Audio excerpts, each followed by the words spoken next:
YouTube, this is Mira, and I'm here to talk to you today about how to reset a bracket. So I'm going to use my latest Wednesday Night Fights win as an example, and so a couple of the most important parts about resetting a bracket is adaptation and endurance. So you might fight them in winners finals like I did here, so I'm going to show you this here as like kind of an example of like what kind of meta can develop. So you might not have fought them in winners finals, you might only have fought them in grands, and that's okay. You can kind of use a similar like strategy. So like the first round I use as data. What can I do to my opponent? What are they willing to give? What are they willing to like take? How aggressive they are, etc. So right now I'm just kind of running my basic game plan. Is just what I do against like any like opponent. Maybe it's like your ranked strategy or your flowchart, and you just employ that and see what their actions to your actions are. So you know, a flowchart doesn't have to be a bad thing because it's something that you can rely on in a pinch. So like it's not like the Ken flowchart where, well, I get knocked down, I'm gonna DP. No, it's like, so like for an example, Eli came up with a flowchart, neutral flowchart against F.A.N.G. So if he throws a cloud, I throw a fireball and I negate it. If he does up fireballs, I medium bolt or I just get out of the way.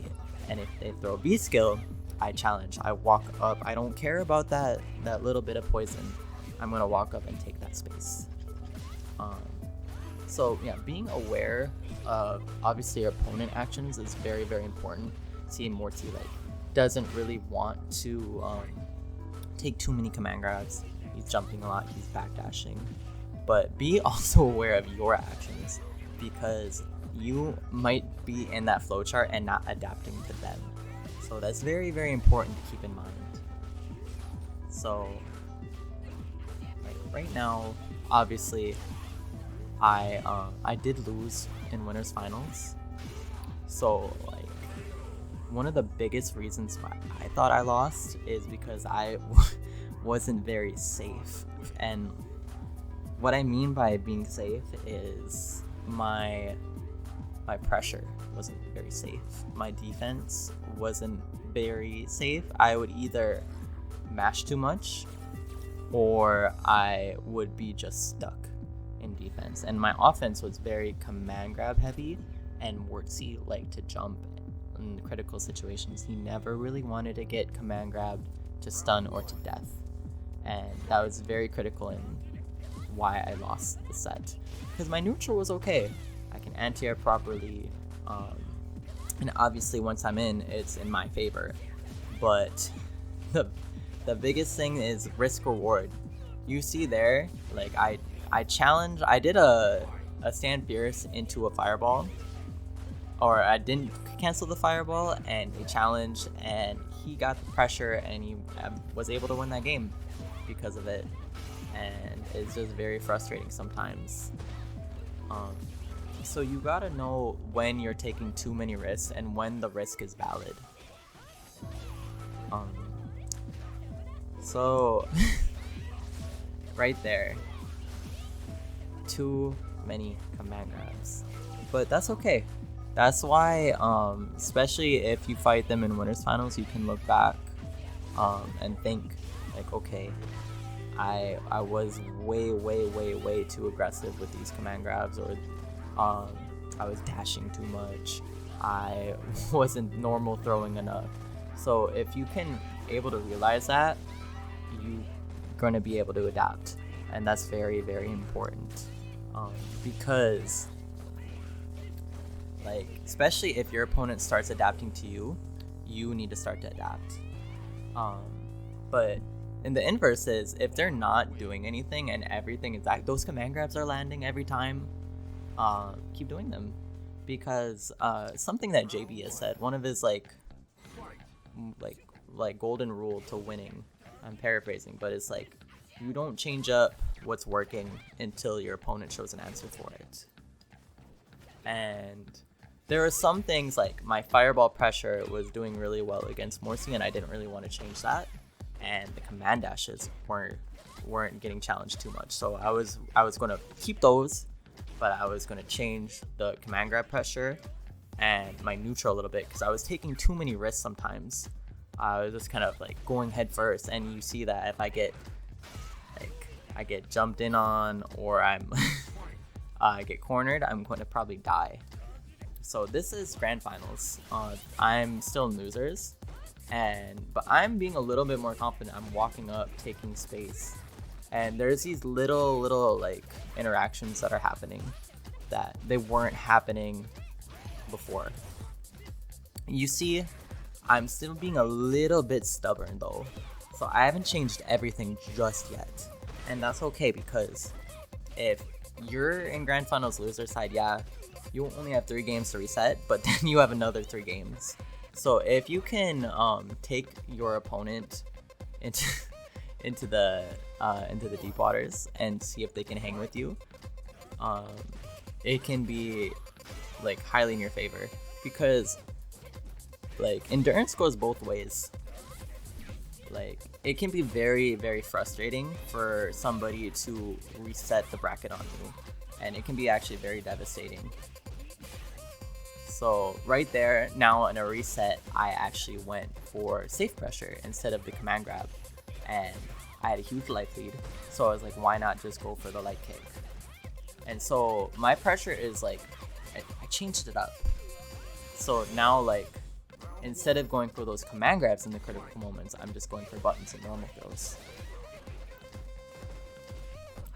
And there's a couple like things I want to talk about how to combat like mental and physical fatigue.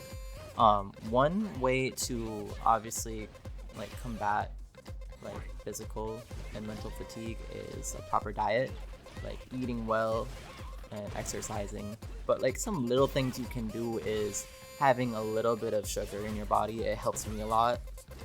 So like I had a Gatorade right here, like beside me the whole entire grand finals. So it helped with my fatigue a lot. And like little things like here and there are gonna like maybe like, oh, I'm like a Red Bull helps you or this or that, and it's like trial and error for everyone. But maybe a piece of fruit if you don't really want all that sugar. But just a little something really helps and keeps your mind focused. And you see there, like, yeah, I'm a little bit sharper. Like I was like really tilted at the very like start, and also like when I got like obviously put into losers. And something you really have to do is to just put those negative emotions in the back of your head, because they're just going to slow you down, and you're not going to be able to think right. You're not going to make those defensive decisions like backdashing the coward crouch, or you're going to now walk forward with the V skills and just like change up your speed to beat your opponent. So it's just things to like keep in mind, because you need to have your entire focus on this match. Because if it's like a long tournament, obviously you're in grand finals, you're going to have played a lot of games. So you're going to need all the help you can get.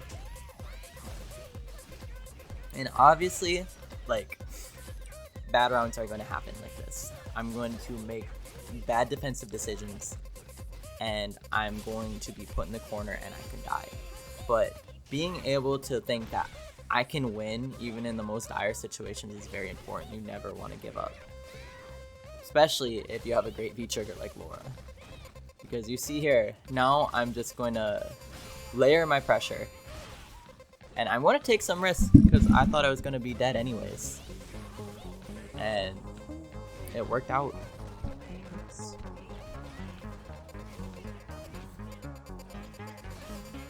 So I feel like being very aware in the moment is very important. Maybe like you have you take more times in the between rounds, and you think about what went right, what went wrong. So you see, like, I don't need to go anywhere with this corner pressure. Like, what is F.A.N.G going to do when he's in the corner? He can be reversal out, and that's great. Now he has less of a comeback potential. Like, I'm going to now like, and if he is in my in pressure, I'm going to pick my spots to backdash or to challenge, because there was a meta like developing whether when you did coward crouch on block, whether I would backdash or not, and you either do stand fierce or crouch light kick.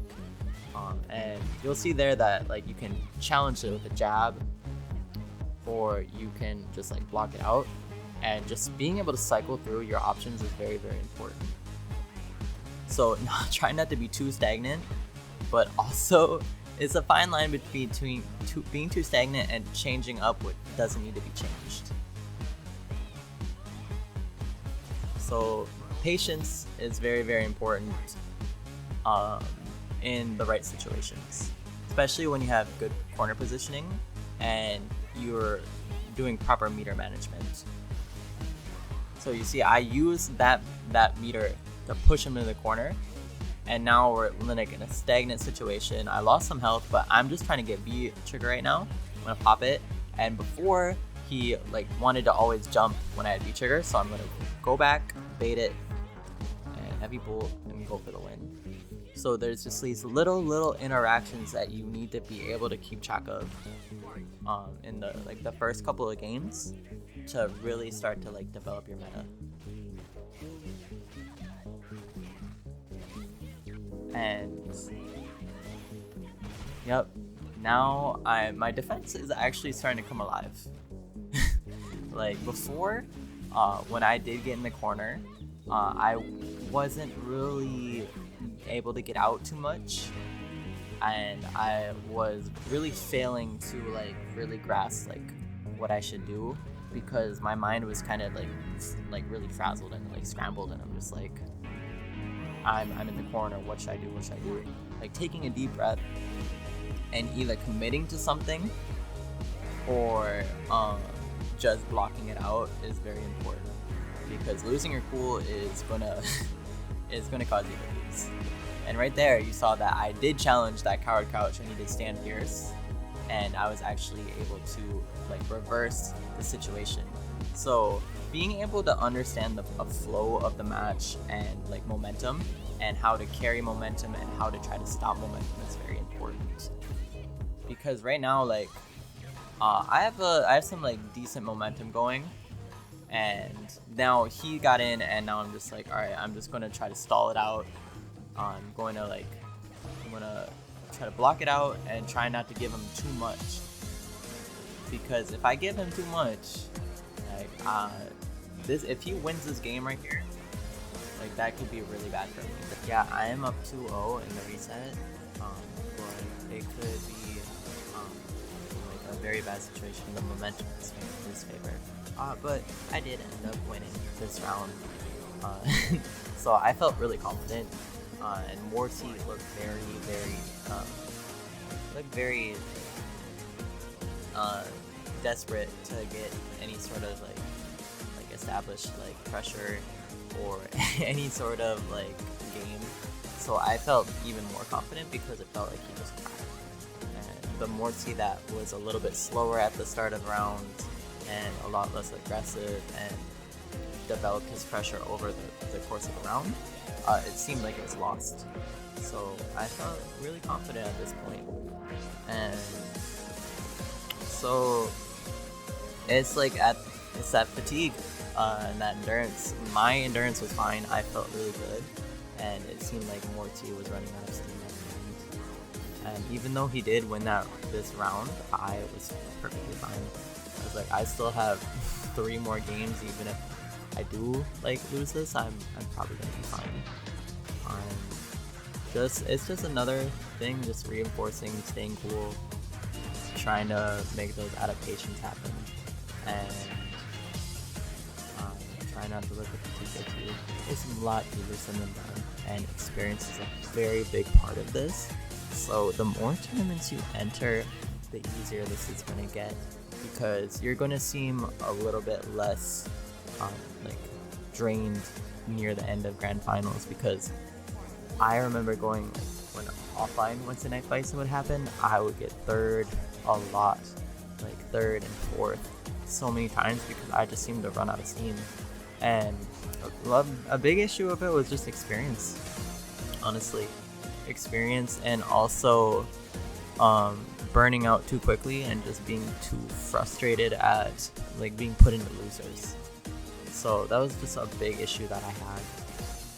You see, like now things are starting to finally get together. I'm getting the bird. Normal throws are happening. I'm punishing the V reversal, and my meaties are on point. And yeah, everything came together for me, and what's kind of just fell apart. And that's just kind of what happens sometimes. I'm sorry if this it's just kind of like a free flowing thing I did, but I really appreciate y'all being here. If you like more videos like this, I can do more like, on some concepts like this or stuff like that. It's just something I'm gonna try out, and I really appreciate y'all tuning in to the end. And I love you guys, and please stay safe. Later.